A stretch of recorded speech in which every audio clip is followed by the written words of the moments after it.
কোরআন কোরআন কোরআন মানুষের মুক্তির জীবন বিধান। কোরআন স্রষ্টার সেরা দান, পথহারা মানুষের। আসসালামু আলাইকুম প্রিয় দর্শক, আপনারা যারা দেশে আছেন প্রবাসে, সবাইকে জানাই অনেক অনেক প্রীতি ও শুভেচ্ছা। শুরু হলো অ্যান্টিবায়োজিত এবং লাভ হলো নিবেদিত পাক্ষিক অনুষ্ঠান কোরআন অন্বেষা।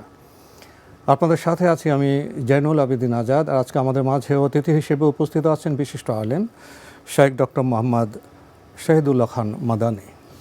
আসসালামু আলাইকুম ওয়া রাহমাতুল্লাহি ওয়া বারাকাতুহু।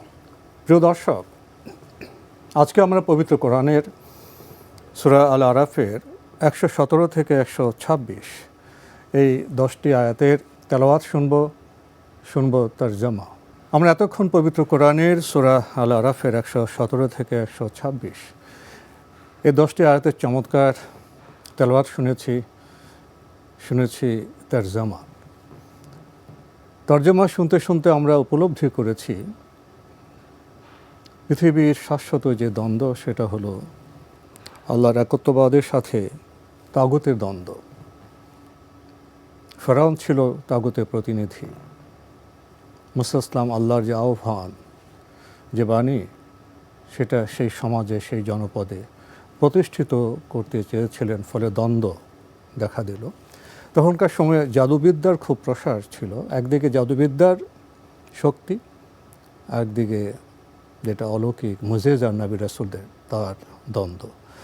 গত পর্বে আমরা সে বিষয়ে কিছুটা জেনেছি। আজকে ডক্টর মোহাম্মদ শহীদুল্লাহ খান মাদানী, আপনার কাছ থেকে আরও কিছু জানতে চাইব আজকের এই কয়েকটি আয়াতের নিরিখে। আলহামদুলিল্লাহ রাব্বিল আলামিন ওয়াসসালাতু ওয়াসসালামু আলা আবদিল্লাহি ওয়া রাসূলিহি নবিয়িনা মুহাম্মদ ওয়া আলা আলিহি ওয়া সাহবিহি আজমাইন, আম্মা বাদ। আমরা কোরআনুল কারীমের চমৎকার তেলাওয়াত শুনলাম, তার অনুবাদও আমরা জানলাম। তো এই আয়াতগুলির পূর্বের যে আমরা পূর্ববর্তী আয়াতগুলির সাথে একটি সম্পর্ক রয়েছে। পূর্বের আয়াতগুলিতেও, পূর্বের 10টি বা 11টি আয়াতেও আল্লাহ সুবহানাহু ওয়া তাআলা মূসা আলাইহিস সালামের বিষয়, তিনি কিভাবে নবুয়তের রিসালাতকে প্রতিষ্ঠিত করতে আল্লাহর পক্ষ থেকে মুজিজা লাভ করলেন। অপরপক্ষ যে তাগুতি শক্তির কথা আপনি বলেছেন, তারা এটিকে প্রত্যাখ্যান করতে চাইল, এটাকে এড়িয়ে যেতে চাইল, এটাকে জাদু বলে আখ্যায়িত করে মূসা আলাইহিস সালামকে জাদুকর বলে তারা প্রমাণ করতে চাইল এবং তারা প্রতিষ্ঠিত হতে চাইল, যার ফলে সভাসদের পরামর্শের ভিত্তিতে শহরব্যাপী, দেশব্যাপী শীর্ষ জাদুকরদেরকে নিয়ে আসা হলো। সেই জাদুকরেরা জাদু তাদের প্রস্তুত করলো, উপস্থাপন করলো। অতঃপর 17 নম্বর আয়াতে আল্লাহ নির্দেশ দিলেন, হে মূসা, ওহীর মাধ্যমে, হে মূসা, তারা তো তাদের যা ক্ষমতা দেখালো, এখন আমার ক্ষমতা দেখানোর পালা। তোমাকে নির্দেশ দিচ্ছি, তোমার হাতে যে লাঠি দেওয়া রয়েছে, এটি তুমি ছেড়ে দাও। সেই লাঠি বিশাল সাপে পরিণত হয়ে তাদের যা কিছু কর্ম ছিল সবগুলিকে, অলিক বানোয়াট বিষয়গুলো, সেগুলোকে গ্রাস করে ফেললো, সবগুলি নিশ্চিহ্ন হয়ে গেল। টিকে থাকলো একমাত্র মূসা আলাইহিস সালামের সেই মুজিজা, সেই লাঠি। জাদুকরেরা তো আসলেই সবাই নিজের অবস্থাটা নিজেরা বুঝে। ফেরাউন যতই মনে করুক তার এই জাদুকরেরাই আজকে বিজয় এনে দেবে, কিন্তু জাদুকরদের তাদের শক্তি কতটুকু, তাদের ক্ষমতা কতটুকু তারা বুঝে। তাদের জাদুবিদ্যা যে সীমাবদ্ধতা তারা উপলব্ধি করলো। তারা জানে যে আমাদের এটা মূসা ইসলাম, এটা জাদুবিদ্যা নয়, এটা অন্য কিছু। তারা বুঝতে পেরেছে, রাইট, তারা বুঝতে পেরেছে, যার ফলে তারা মূসা আলাইহিস সালাতু ওয়াস সালামের কাছে আত্মসমর্পণ করে। তারা পরাভূত হয়ে গেল। আল্লাহ সুবহানাহু ওয়া তাআলার কাছে তারা আত্মসমর্পণ করে আল্লাহর প্রতি, বিশ্বজগতের যিনি রব মূসার, যিনি রব হারুনের, তার প্রতি তারা ঈমান এনে ফেলল। সুবহানাল্লাহ, কি আশ্চর্য! দেখুন, কোথায় ফেরাউন চাইল এই জাদুকরদের দিয়ে প্রতিষ্ঠিত হয়ে মূসা আলাইহিস সালামকে শেষ করবে, কিন্তু আল্লাহ সুবহানাহু ওয়া তাআলা সেই তার বাহিনী দিয়েই তার উপরেই প্রতিষ্ঠিত করলেন মূসা আলাইহিস সালাতু ওয়াস সালামকে। সুবহানাল্লাহ, এটাই আল্লাহ রাব্বুল আলামিন। মানে মুসা ইসলামের যে মোজেজা আল্লাহ দিলেন সেটার কাছে মাথা নত করলো জাদুকররা এবং তো উপলব্ধি করলো মুসা ইসলামের মোজেজা আল্লাহর, জি, তখন তো আল্লাহ আনুগত্য মেনে নিল। দেখেন একই ঘটনায় দুটা চিত্র, জাদুকররা মালিকের কাছে আত্মসমর্পণ করলো, একই চিত্র দর্শনের পরে সেখানে ফেরাউন তার সভাসদ কী করলো, একটা বিপরীত চিত্র। তারা একটা ষড়যন্ত্র তত্ত্ব আবিষ্কার করলো। বর্তমান সময়ে আমরা প্রায় ষড়যন্ত্র তত্ত্বের কথা শুনি। ফেরাউন তার সভাসদ বলল, এটা তোমাদের এই শহরে বসে তোমাদের একটা ষড়যন্ত্র, তোমরা মিলেমিশে একত্র হয়ে আমাদের বিরুদ্ধে গেলে। এরপরে ঘটনা কি? ফেরাউন তাদের তো সাধারণ সহজ কথা মেনে নিতে রাজি না, যেহেতু ফেরাউনের সত্য মানবে না, তো পক্ষে নয়। নর্মালি যখনই কারো পক্ষে স্বার্থে কোনো কিছু আসে না, তখনই সেটাকে ভিন্নভাবে দেখার চেষ্টা করে। তো এই ফেরাউন বলে ফেললো যে তোমরা নিশ্চয়ই একটি বড় ষড়যন্ত্র করেছো, তোমরা উভয়ই এক হয়ে ষড়যন্ত্র করেছো। সেই জাদুকরদেরকে বলে ফেললো ফেরাউন যে তোমরা আমার অনুমতির পূর্বেই তোমরা তার প্রতি ঈমান এনে বসলে, আমার অনুমতি ছাড়াই তোমরা তা আনুগত্য করলে, দেখবা তোমরা আমি কত তোমাদেরকে ভয়ঙ্কর শাস্তি দিই। আপনি বলছিলেন যখন জাদুকররা সত্য উপলব্ধি করলো, তারা আল্লাহর কাছে আনুগত্য প্রকাশ করলো, তখন ফেরাউন বলল, আমার অনুমতি ছাড়াই তোমরা ঈমান আনলে, আমি তোমাদের শাস্তি দেব। কি শাস্তির কথা বললেন? সেই সময়ের সবচেয়ে বড় শাস্তি, ফেরাউন বললেন যে আমি তোমাদের পিছন দিক থেকে হাত কেটে নেব, পা কেটে নেব, উল্টো দিক থেকে, এরপর তোমাদেরকে শূলিবিদ্ধ করে সকলের সম্মুখে এই চূড়ান্ত তোমাদেরকে শাস্তি দেব। তখনকার ভয়ঙ্কর শাস্তি, তখনকার শুনতেও তো আমাদের কেমন একটা গা শিউরে ওঠে। কিন্তু এরপরে সে ইমানদার জাদুকরদের বক্তব্য কি ছিল? সুবহানাল্লাহ। আসলে ঈমান কি জিনিস, ঈমান কারো ভিতরে যদি একবার স্থান পায়, দুনিয়ার কোনো শাস্তি তাকে ঈমান থেকে সরাতে পারে না। তারা বলে ফেলল, আপনার এই শাস্তি ঘোষণা দিচ্ছেন, এটি তো শুধু আমরা আল্লাহর আয়াতের প্রতি ঈমান এনেছি এ কারণে। আমরা তো আল্লাহর কাছেই ফিরে যাব, আপনি আমাদেরকে হত্যা করলেও আমরা এটার উপরে আছি, আপনি আমাদেরকে ছেড়ে দিলেও আমরা এটার উপরেই আছি। ফেরাউনের এ শাস্তি তাদেরকে ঈমান থেকে ফেরাতে পারেনি। শেষটাই তারা আল্লাহর কাছে দোয়া করা শুরু করলো, হে আল্লাহ, এই বিপদে আমাদেরকে ধৈর্যের তৌফিক দান করুন, এবং আমাদেরকে যেভাবেই আমাদেরকে হত্যা করা হোক না কেন, আমরা যেন ঈমান নিয়ে ইসলামের সাথে মুসলিম হয়ে আমরা ওয়াতাওয়াফানা মুসলিমিন, হে আল্লাহ, আমাদেরকে মুসলিম হিসাবে এই যে বাক্যটা, সুবহানাল্লাহ, আমি যেন মুসলিম হিসেবে ইন্তেকাল করতে পারি, এই যে বাক্যটা, এই বাক্যটা বর্তমান সময়ে কতটা প্রাসঙ্গিক? আমাদের সমাজে অনেক সময়, বিশেষ করে যুবশ্রেণীদের একটা দুর্ঘটনা ঘটে, তা হলো আত্মহত্যা করে। কেন আত্মহত্যা করে? মানুষ নিশ্চয়ই তার পার্থিব জীবনে বিপদের সম্মুখীন হবে, এটি স্বাভাবিক। কিন্তু সেই সময় যদি সে ধৈর্যের পরিচয় না দিতে পারে, তাহলে সে আরও খারাপ পর্যায়ে চলে যায়। তো এজন্যই তারা আল্লাহর কাছে দোয়া করলেন যে, হে আল্লাহ, আমরা বড় পরীক্ষার সম্মুখীন হয়েছি, বড় বিপদের সম্মুখীন হয়েছি, তাই আমাদের কাকুতি মিনতি, আমাদের চাওয়া পাওয়া আল্লাহ তোমার কাছে শুধু দুটো। প্রথম, যেন ধৈর্যের সাথে ঈমানের উপরে অটল থাকতে পারি। দ্বিতীয় হলো, যেভাবেই আমাদের মৃত্যু হয় হোক, কিন্তু যেন আমরা ইসলামের উপরে থাকতে পারি।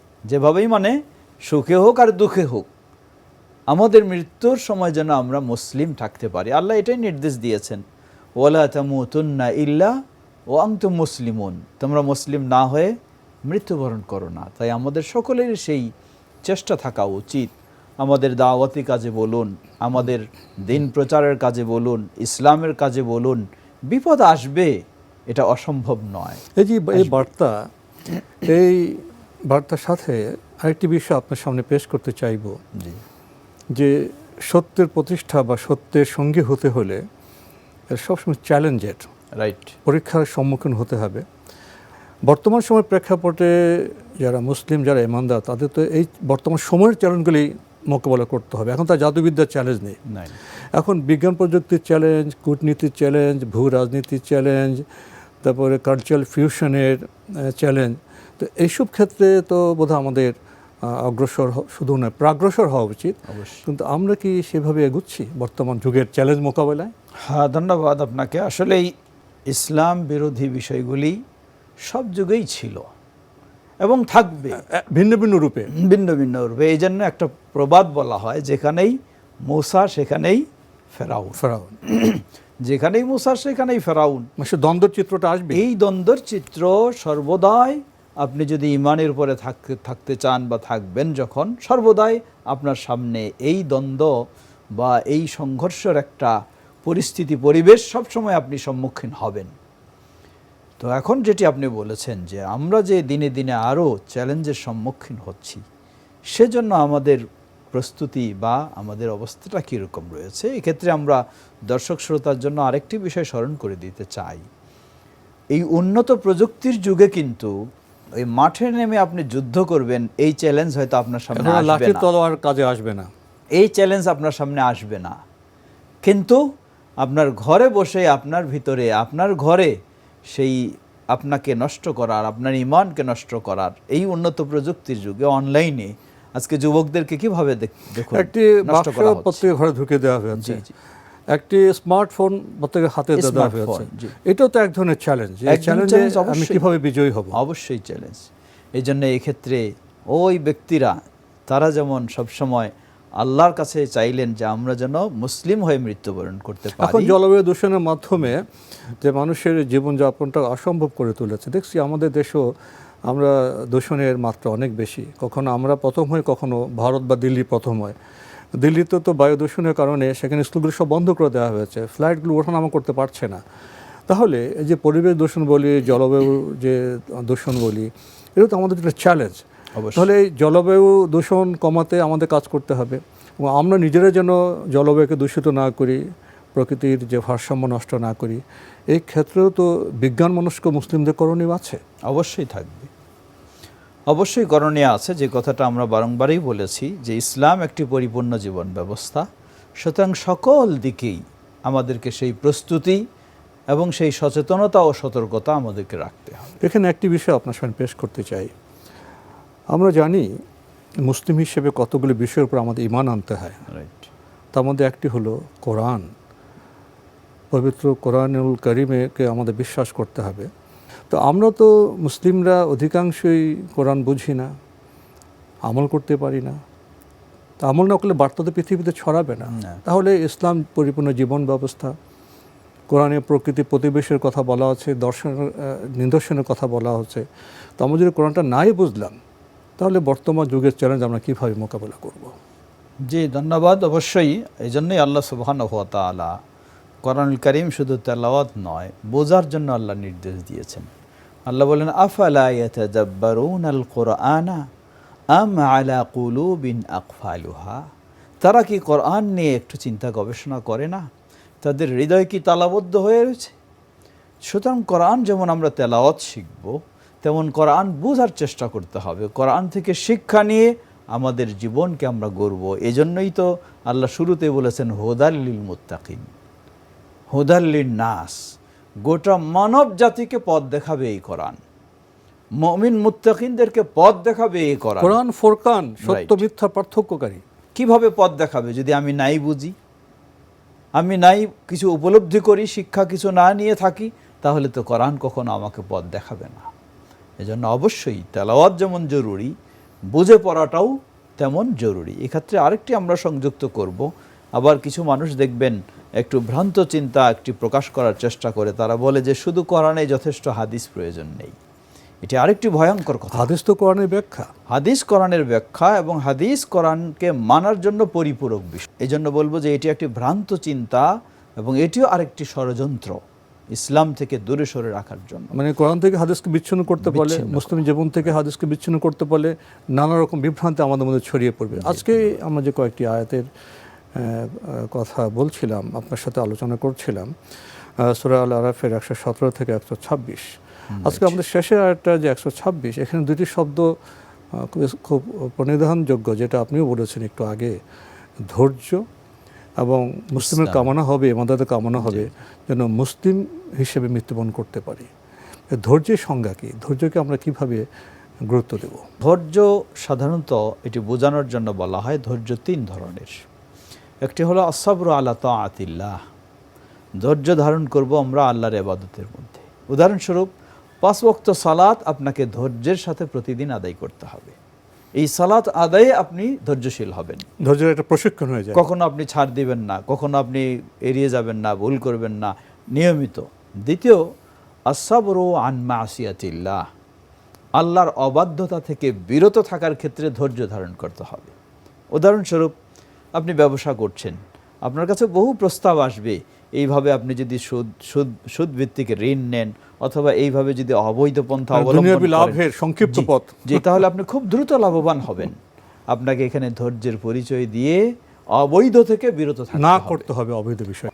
তৃতীয়, আস-সাবরু আলা আকদারিল্লাহি আল মুলিমা, মানুষের জীবনে শুধু ভালোই থাকে তা নয়, মানুষের জীবনে মন্দও আসে। এই মন্দের ক্ষেত্রে ধৈর্য ধারণ করাটা হলো সবচেয়ে বড় বিষয়। শুধু সুখ না, দুঃখ আসবে। জি, শুধু সম্পদ না, অভাবও আসবে। সুখে তো আপনি সহজেই থাকতে পারবেন, ধৈর্য ধারণ করতে পারবেন। সুখের সময় কিন্তু পরীক্ষা আছে অনেক সময়, রাইট। সেটা আমাকে অহংকার হচ্ছে না, আমরা সেখানে শকর করছি। আবার দুঃখের সময় সেখানে সবরের প্রশ্ন চলে আসে। এই জন্য বিশেষ করে ভাগ্যের যে কষ্টদায়ক বিষয়, সেগুলির ক্ষেত্রে ঈমানের উপর, ইসলামের উপর অটল থাকা, এটি হলো বড় আরেকটি ধৈর্যের দিক। আপনি ধৈর্য নিয়ে কথা বলছেন, আরেকটি শব্দ আছে শেষের আয়াতে, যে যেন মুসলিম হিসেবে আমি মৃত্যুবরণ। এই মুসলিম হিসেবে মৃত্যুবরণের তাৎপর্যটা কি এখানে? মুসলিম হিসাবে মৃত্যুবরণের তাৎপর্য হলো, এটি আমরা সবাই জানি, মৃত্যু কাউকে বলে আসবে না, অথবা আপনার মতো বয়স সবারই হবে তারপর, অথবা সবাই 80 বছর বা 100 বছর পূর্বে তারপর মৃত্যুবরণ করবে, তা না। একজন যুবক সকালে বের হলে সন্ধ্যায় ফেরার সুযোগ হয় না, এভাবে তার মৃত্যু ঘটে যায়। তাহলে মুসলিম হিসাবে মৃত্যুবরণ চাওয়া এর তাৎপর্য হলো, আমার জীবনের সর্বাবস্থায় আমি মুসলিম হিসাবে প্রস্তুত থাকব, যে কোনো সময় মৃত্যু আসলে আমি যেন মুসলিম হিসাবে মৃত্যুবরণ করতে পারি। এটি কিন্তু অত্যন্ত গুরুত্বপূর্ণ বিষয় আপনি করেছেন। অতএব আমি যদি মুসলিম হিসাবে মৃত্যুবরণ করার তামান্না রাখি, আশা রাখি, তাহলে আমাকে জীবনের প্রতিটি মুহূর্তে মুসলিম হিসাবে প্রস্তুত থাকতে হবে। এই সতর্ক জীবনযাপন আমাকে আল্লাহর সন্তুষ্টের পথে এগিয়ে যেতে সাহায্য করবে। চমৎকার বাক্যের সাথে আমরা আজকে অনুষ্ঠান শেষ করতে চাইব। ধন্যবাদ। শেখ ডক্টর মোহাম্মদ শাহিদুল্লাহ খান মাদানী, আপনি কষ্ট করে আমাদের স্টুডিওতে এসেছেন, সময় দিয়েছেন, সেজন্য আপনাকে অনেক ধন্যবাদ। আপনাদেরকেও ধন্যবাদ জানাচ্ছি। প্রিয় দর্শক, আমরা দেখছিলাম এনটিভি আয়োজিত এবং লাভ হইল নিবেদিত পাক্ষিক অনুষ্ঠান কোরআন অন্বেষা।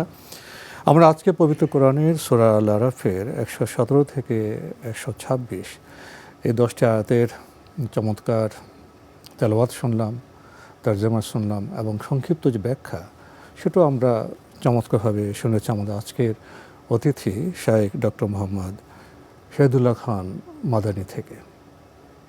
মুসলিম যে বিষয়গুলোকে ঈমান রাখতে হবে, তার ইয়াকিন রাখতে হবে, তার একটি অন্যতম হলো পবিত্র কোরআন।